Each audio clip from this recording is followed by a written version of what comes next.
Várias vezes, no decurso da minha vida, opressa por circunstâncias, me tem sucedido, quando quero libertar-me de qualquer grupo delas, ver-me subitamente cercado por outras da mesma ordem, como se houvesse definidamente uma inimizade contra mim na teia incerta das coisas.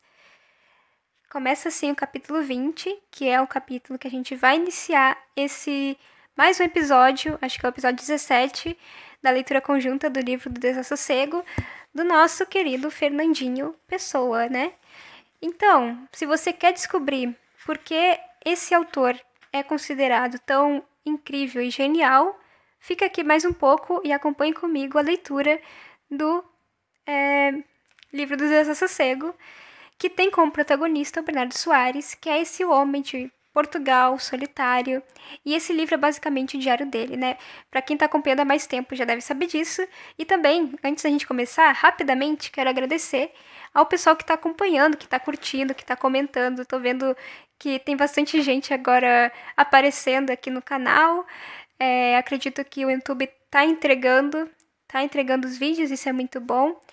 E eu espero que, né, o pessoal esteja se divertindo, né, e encontre aqui uma companhia para a sua leitura, certo?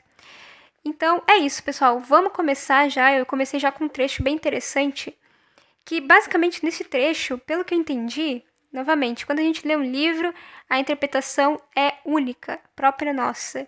Então, é assim, a minha interpretação pode ser muito diferente da sua e está tudo bem. Esse é o principal motivo pelo qual eu tô postando também esse vídeo, porque é legal quanto mais a gente torna a leitura algo público e coletivo, mais ideias e mais interpretações legais a gente pode tirar. Então, ok. O que eu interpretei desse trecho aqui? Me parece que o Bernardo Soares está dizendo assim: no decurso da vida dele, ele se viu opresso por circunstâncias. O que são circunstâncias? São coisas que acontecem na nossa vida que estão fora do nosso controle. Ou seja, a gente não tem um poder de decisão sobre elas, ela simplesmente acontece. É como, por exemplo, a chuva. A gente ainda não tem controle sobre a chuva, certo? Então, é circunstância. Então, de repente chove e não podemos fazer nada quanto a isso. Isso são circunstâncias, são coisas que acontecem e não somos grandes o suficiente para controlar elas. Então, Bernardo Soares, nosso protagonista aqui do livro, está dizendo que ele se viu opresso, ou seja, oprimido, tá? Ele está dizendo que a vida dele foi opressa por circunstâncias, foi oprimida por coisas que ele não tinha controle. E quando ele quer se libertar de um grupo dessas circunstâncias, ele se vê subitamente cercado por outras da mesma ordem, ou provavelmente outras circunstâncias. E ele termina o texto falando assim, como se houvesse definidamente uma inimizade contra mim na teia incerta das coisas. Por exemplo, quando eu me livro de um problema, aparece mais. No caso, quando eu me livro de uma circunstância, né, aparecem outras circunstâncias, né, nessa minha vida oprimida, né? E ele diz que é como se houvesse uma inimizade contra ele, né? Na teia incerta das coisas. Isso é bem interessante. Vamos ver o próximo trecho. Arranco do pescoço uma mão que me sufoca. Vejo que na mão com que a essa arranquei, me veio preso um laço que me caiu no pescoço com um gesto de libertação. Afasto com cuidado o laço e é com as próprias mãos que me quase estrangulo. Aqui temos uma imagem e provavelmente uma metáfora bem poética. Então parece que ele diz, no primeiro trecho, ele está falando do que ele sente. Eu sinto como se, quando eu me livro de uma circunstância, aparecem outras que provavelmente são ruins, porque ele acredita que parece ser uma inimizade contra ele, né? Então, provavelmente são circunstâncias ruins. E aí, em seguida, ele faz essa metáfora com esse ato de uma mão no pescoço dele. Então, é como se tivesse uma mão me sufocando, aí tira a mão, tira o laço, e de repente outras mãos aparecem. E essas mãos são de quem?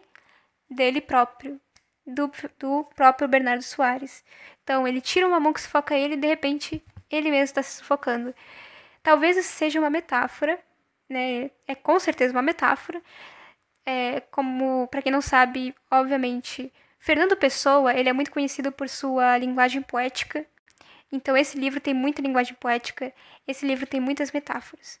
Então você pode interpretar essa imagem que ele deu de diversas maneiras. Me parece que ele está falando que quando ele se livra de uma circunstância, aparecem outras ruins, mas essas circunstâncias parecem ser causadas até por ele mesmo, de uma certa maneira. Não sei. O que vocês acham? Deixa aí nos comentários e deixa também no chat a opinião de vocês. Enquanto isso, eu vou tomar uma aguinha. E vamos continuar no capítulo 21. Esse capítulo 20 foi bem rápido, né? Teve só 2 parágrafos. E o capítulo 21 tem só uma frase. Será que a gente vai terminar a jornada do livro do Desassossego hoje? Porque eu vou até o capítulo 25. Vamos ver. Bom, capítulo 21. Vou ler a única frase do capítulo 21. Haja ou não deuses, deles somos servos. Ponto. Esse é o capítulo 21. Vou ler de novo. Haja ou não deuses, deles somos servos. Somos, né? Basicamente, não preciso explicar, né? Vamos só colocar numa linguagem mais informal. Existindo deuses ou não, nós somos servos deles. Servos são pessoas que servem, né? Que servem a outras, nesse caso deuses. Então, haja deuses hoje eu não dê. Só. Problema de dicção. Vamos de novo. Haja ou não deuses, deles somos servos. Então, se os deuses existem ou não, tanto faz, porque nós vamos ser servos deles de qualquer maneira. Vamos ser servos de deuses que não existem? Sim, é perfeitamente possível. Se os deuses não existem, nós humanos, a gente cria, né? A gente tem espiritualidade. Em várias culturas humanas, a gente tem religiões e espiritualidade. E sendo essas religiões reais ou não, a gente continua servindo. Na verdade, não importa muito se é real ou não. O que importa é ter fé, certo? Então, é isso que ele está dizendo. Me parece ser mais ou menos isso, certo? Somos servos de qualquer maneira. Bom, capítulo 22. Vamos ir para o capítulo 22. Avançando. A minha imagem, tal qual eu a via nos espelhos, ainda sempre ao colo da minha alma. Anda sempre ao colo da minha alma. Eu não podia ser senão curva e débil como sou, mesmo nos meus pensamentos. Ele se chamou de curvo e débil. Vamos para o próximo trecho. Essa é a página 31, tá, gente? Para quem quiser acompanhar no livro real, quem tiver o livro, ou quem tiver o PDF do livro, né? Estamos na página 31. Tudo em mim é de um príncipe de cromo colado no álbum velho de uma criancinha que morreu sempre há muito tempo. Eu sempre vou frisar isso aqui. Quando ele vir com a linguagem poética, eu sempre vou frisar, porque é bem legal da gente entender as técnicas por trás da escrita, né? Ele escreveu Tudo em mim é de um príncipe de cromo colado no álbum velho de uma criancinha. Então ele está falando todas as minhas características, desde a minha personalidade até a minha aparência, é de um príncipe de cromo que está colado no álbum velho de uma criancinha que morreu sempre há muito tempo. Ou seja, essa criancinha não existe, mas é um álbum velho colado. Essa é dessa maneira que ele se descreve. É dessa maneira que ele se descreve, de uma maneira bem poética. E é interessante como ele coloca que morreu sempre há muito tempo. Morreu sempre há muito tempo. É como se esse ato de morrer estivesse acontecendo a todo momento, desde muito tempo atrás. Isso é uma coisa que não é comum na língua portuguesa, né? Um professor, vamos dizer assim, gramaticalmente, a gente não fala morreu sempre, porque a pessoa só morre uma vez, certo? Não faz sentido. Mas aqui a gente tem o quê? A gente tem a linguagem poética. E a linguagem poética, ela pode ir contra a lógica, inclusive a lógica da gramática. Porque o que a gramática normativa diria? não pode escrever morrer, morreu sempre, porque a gente só morre uma vez, não existe isso de morrer sempre. Mas ele usou o sempre aqui para dar essa sensação de que a menina morre constantemente. E essa é a imagem poética que ele quer trazer. Então vocês vejam como num livro, numa obra literária como essa, que é de um escritor português, um dos mais influentes da língua portuguesa, a gente tem erros gramaticais que não são erros, são o que a gente chama de arte, né? A gente chama de criatividade. Ele usa a língua com criatividade, ele brinca com as palavras. E ele faz isso para trazer uma certa emoção pra gente. Então, quando a gente lê que é uma criancinha que morreu sempre há muito tempo, isso causa uma certa sensação na gente que não causaria se ele tivesse excluído esse sempre e tivesse escrito apenas uma criancinha que morreu há muito tempo. A gente entenderia, morreu há muito tempo, ok. Mas morreu sempre há muito tempo? Isso é linguagem poética.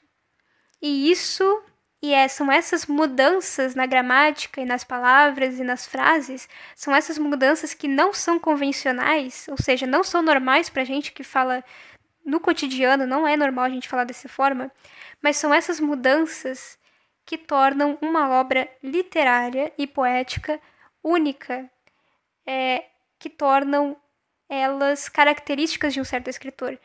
É a forma como o escritor brinca com as palavras e modifica elas e brinca com a gramática que vai tornar a obra dele cada vez mais original. É uma obra que você olha e você pensa, essa obra é do Fernando Pessoa, ou essa obra é do Machado de Assis, porque só o Machado de Assis faria tal brincadeira com a palavra, entendeu? Então, essas mudanças é que torna uma obra única, e isso funciona para qualquer tipo de arte, seja no desenho, tá? No desenho a gente tem traços, né? Cada artista, desenhista tem um certo traço, né? Às vezes é difícil da gente reconhecer, mas todo artista tem o seu próprio traço. E a mesma coisa vai acontecer nas obras literárias, nos livros. Então, cada escritor tem o seu traço, certo? E é possível ver o traço do escritor nas suas palavras, nas suas mensagens, né? Se um escritor repete várias vezes a mesma mensagem, assim por diante. Então, conclusão, temos aqui uma brincadeira com as palavras que só Fernando Pessoa conseguiria pensar. Então, vamos para o próximo trecho. Ele começa com amar-me. Amar-me é ter pena de mim. Um dia, lá para o fim do futuro, alguém escreverá sobre mim um poema e talvez só então eu comece a reinar no meu reino.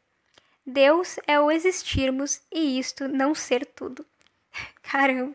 E terminou o capítulo 22 e terminou com, novamente, o que a gramática padrão normativa portuguesa diria ser errado. Por quê? Porque ele termina com a seguinte frase: isto não ser tudo.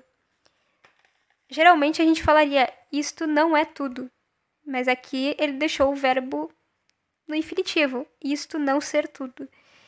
É uma forma diferente de se escrever que a gente estranha e é para causar estranhamento de fato. Nada é por acaso num livro de poema, um escritor poético. Praticamente nada é por acaso. Tudo tem um motivo de ser. Mas é interessante esse trecho aqui. Acho que é o mais interessante que a gente tem no nosso episódio de hoje. Amar-me é ter pena de mim. O que será que ele quis dizer com isso? Um dia, lá para o fim do futuro, alguém escreverá sobre mim um poema. E talvez só então eu comece a reinar no meu reino. É como se... Bom, ele disse anteriormente que ele é tipo um príncipe, né? Um príncipe num velho álbum, certo? E ele só vai reinar no seu reino quando ele se tornar literatura também. Porque aparentemente ele está se colocando aqui como uma pessoa que a sua vida é, vamos dizer assim, comum. E ele não tem controle sobre as suas circunstâncias, sobre a sua vida, então ele só se deixa levar. Ele é um cara comum, assim, simples, solitário, não tem nada de grandioso em sua vida acontecendo. Não tem marido, não tem filhos, nem nada. Trabalha num emprego extremamente comum, assim, nunca será reconhecido, nunca crescerá, nunca será rico. Então, a vida dele, o reino dele é na literatura, é na imaginação, é nas histórias. Parece ser isso o que ele quis dizer aqui. Ele só vai reinar no reino dele quando ele se tornar também um personagem, uma literatura, porque é aqui que ele realmente vive. É nessas páginas que ele vive. E isso é verdade, porque o Bernardo Soares é uma criação do Fernando Pessoa. Então, de fato, ele vive nos livros, né? E aí ele termina: Deus é o existirmos.